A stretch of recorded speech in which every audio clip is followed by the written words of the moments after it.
Mic check, mic check, mic check, mic check. Microphone check, mic check. Microphone check.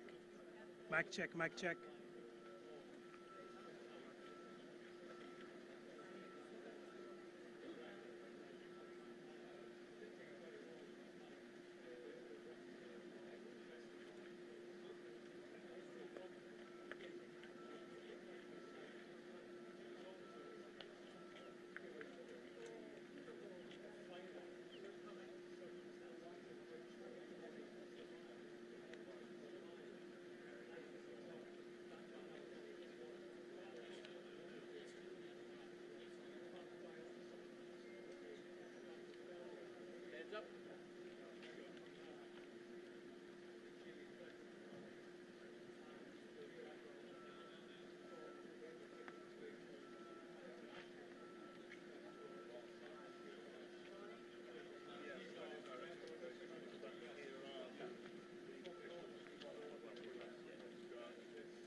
Good afternoon, everyone. Thank you for joining us today and over the past few days. This afternoon, Rear Admiral John Mauger will be providing an update on the most recent findings from ROV operations in search of the Titan submersible. He will provide a brief statement and provide the opportunity for questions after. Please limit your questions to one per outlet. Following the briefing, the Joint Information Center staff and I will be here to help you with any of your further needs. May I now please introduce Rear Admiral John Mauger.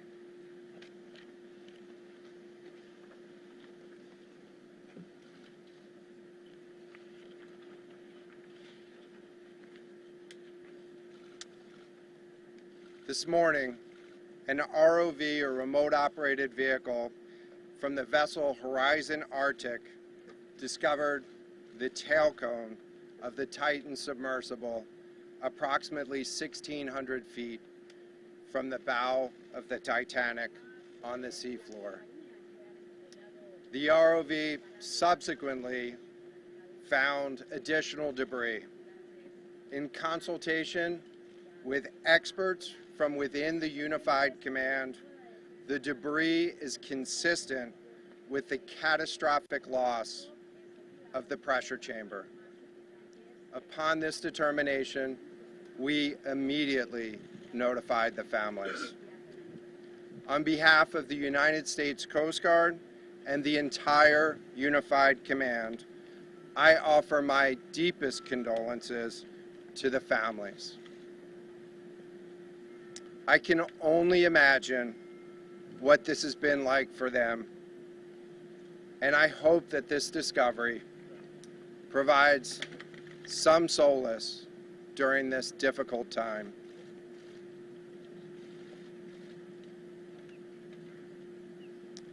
Additionally, we've been in close contact with the British and French Consuls General to ensure that they are fully apprised and that their concerns are being addressed.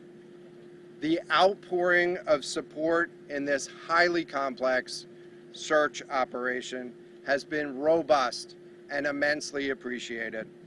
We are grateful for the rapid mobilization of experts on the undersea search and rescue, and we thank all of the agencies and personnel for their role in the response. We're also incredibly grateful for the full spectrum of international assistance that's been provided. The ROVs will remain on scene and continue to gather information. Again, our most heartfelt condolences go out to the loved ones of the crew. We'll now take questions. Rear Admiral, can you talk about the delay in reporting the vessel missing and what impact that had on the search? This was a incredibly complex case, and we're still working to develop the details for the timeline involved with this casualty and the response. And so we'll provide that information. James, that vision is going used. John, what other debris have you found? And have you found any trace of those who were on? So this is an incredibly complex operating environment on the seafloor, over 2 miles beneath the surface. And so the remote operating vehicle has been searching, and it is highly capable. And we've been able to classify parts of the pressure chamber for the Titan submersible. Let me refer to one of my undersea experts here, Mr. Paul Hankin, to talk about the nature of some of the debris.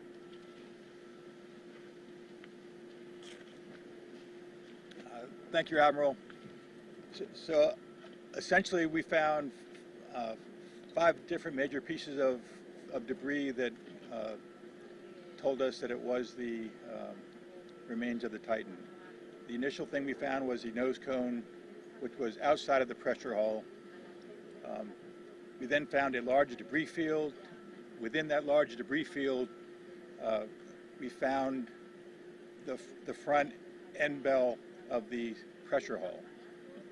That was the first indication that there was a catastrophic event. Shortly thereafter, we found a second smaller debris field.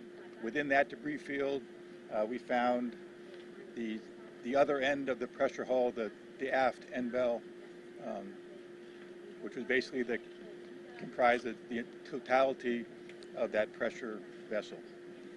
We continue to map the debris field, and as the Admiral said, we will do the best we can to fully map out what's down there. Thanks, Paul. Yes, sir. Go ahead. It's a very difficult question to ask, but it will be an important one for the families, of course. What are the prospects of recovery the bodies of the missing people? So the questions was related. I'm restating the question from the standpoint of sometimes it's hard to hear the question here. What are the prospects for recovering crew members? And so this is a incredibly unforgiving environment down there on the seafloor, and the debris is consistent with a catastrophic implosion of the vessel. And so we'll continue to work and continue to search the area down there, but I don't have an answer for prospects at this time. Admiral, it's Tom Costello of NBC News. Is there any suggestion, any suggestion at all that the sub itself collided with the wreckage of Titanic, or that instead it might have imploded above the wreckage and then rained down nearby? So the question was, is there any question as to whether or not the sub collided with the Titanic or whether it imploded above and debris field created from that? So the location of the Titan submersible was in an area that was approximately 1,600 feet from the wreck of the Titanic. I have an expert here that is familiar with that area and can talk about the debris field and what the debris field indicates in terms of where the casualty may have occurred. Rear Admiral, really quickly, can you tell me when that massive fleet will be called back? The expert voice is coming up to answer the question. Thank you, Admiral. So the question is, where does the wreck lie in relation to the Titanic? I didn't hear the Admiral's answer. I think 1,600 feet. Was that correct, Admiral? Yep, you got it. So that's off the bow of Titanic. It's in an area where there is not any debris of Titanic. It is a smooth bottom. To my knowledge and anything I've seen, there's no Titanic wreckage in that area. And again, 200 plus meters from the bow, and consistent with the location of last communication for an implosion in the water column. And the size of the debris field is consistent with that implosion in the water column. Thanks. What would cause the implosion? In terms of the timing here, you say that this was a catastrophic implosion. And I know it's early on, but is it your estimation that this happened right at the moment when they lost contact, an hour and 45 So the question was about the timing of the catastrophic implosion. Right now, it is too early to tell with that. We know that as we've been prosecuting this search over the course of the last 72 hours and beyond, that we've had sonar buoys in the water nearly continuously and have not detected any catastrophic events when those sonar buoys have been in the water. So, can you describe what happens from here, sir, in the next days and weeks in terms of finding any more debris? What happens from here? So we will. The question was, what happens from here? What's the next phase? And so right now, again, our thoughts are with the families and making sure that they have an understanding as best as we can provide of what happened and begin to find some closure. In terms of the large process, we're going to continue to investigate the site of the debris field. And then I know that there's also a lot of questions about how, why, and when did this happen. And so, you know, those are questions that we will collect as much information as we can on now, while the governments are meeting and discussing, you know, what an investigation of this nature of a casualty might look like. This is something that happened, I'll just remind everybody, this is something that happened in a remote portion of the ocean with people from, you know, several different countries around the world. And so it is a complex case to work through, but I'm confident that those questions will begin to get answered.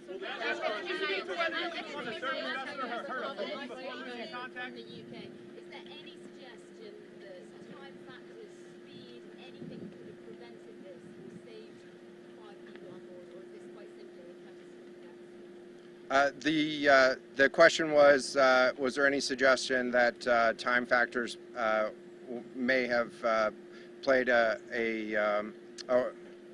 role or a consideration in the casualty here?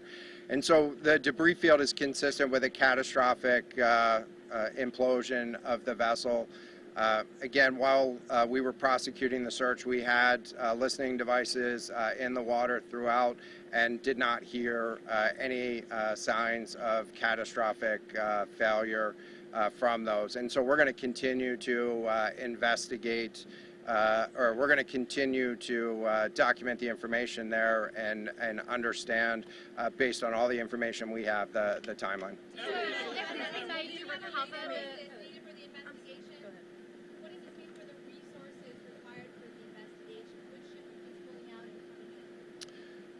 So the question was, what are the resources required for the investigation and which ships will be pulling out and staying in?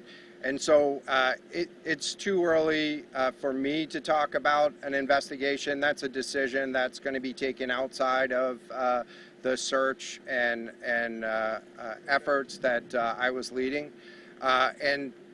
But we do have a number of vessels. We have 9 vessels on the scene right now. We had medical personnel on scene. We had other technicians on scene. And so we will begin to demobilize personnel and vessels from the scene over the course of the next 24 hours. But we're going to continue remote operations on the sea floor. And I don't have a timeline for when we would intend to stop remote operations on the seafloor at this point. Admiral, as a result of this, do you think there should be changes in the way these are safety rated or inspected so that this won't happen again? Yeah, the question was essentially about do you think that there should be changes in safety ratings or inspection for these standards?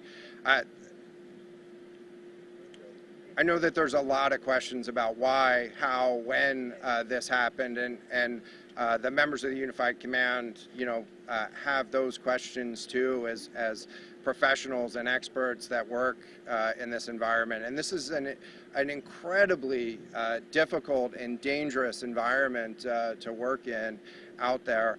But those questions about the regulations that apply and the standards, that's going to be, I'm sure, focus of future review. Right now, we're focused on documenting the scene and continuing the subfloor operation.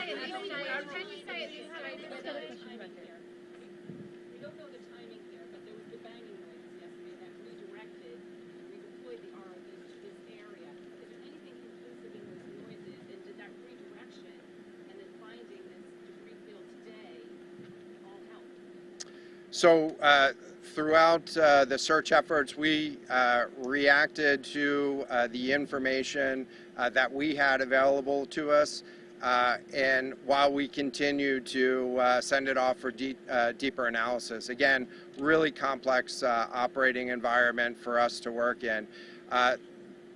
Let me check with the experts, but there doesn't appear to be any connection between the noises and the location on the seafloor. Again, this was a catastrophic implosion of the vessel, which would have generated a significant broadband sound down there that the sonar buoys would have picked up.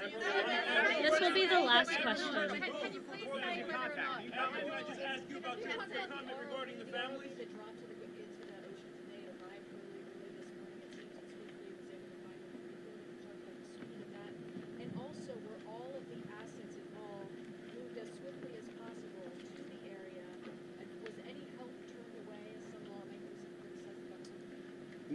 This was a incredibly complex operation, and we were able to mobilize an immense amount of gear to the site in just a really remarkable amount of time, given the fact that we started without any sort of vessel response plan for this or any sort of pre-stage resources. And so the equipment that was brought on site this morning that we were using was a pelagic ROV capable of operating at 6,000 meters, cameras, sonar, other articulating arms and resources on it. And it, we had to transport it here through C-17 aircraft. This is 2 aircraft that it took to get this up here. And so we've really had the right gear on site and worked as swiftly as possible to bring all of the capabilities that we had to bear to this search and rescue effort. And it was just a huge international and interagency effort to make this happen. So I'm really grateful for all of the responders that came out to support this and really search for the vessel. It is a difficult day for all of us, and it's especially difficult for the families, and our thoughts are with the families today. But this was an immense support, and we had the right gear on the bottom to find it. So thank you. When you attempt to recover the bodies, can we ask you, though, the victims, will they be recovered? Thank you so much, everyone, for attending this afternoon. There are no future planned press conferences. Updates will be shared to the USCG Northeast Twitter page, and our staff will be available to take down any questions following this. Thank you. I can get that back to you afterwards, just so I can confirm. Thank you.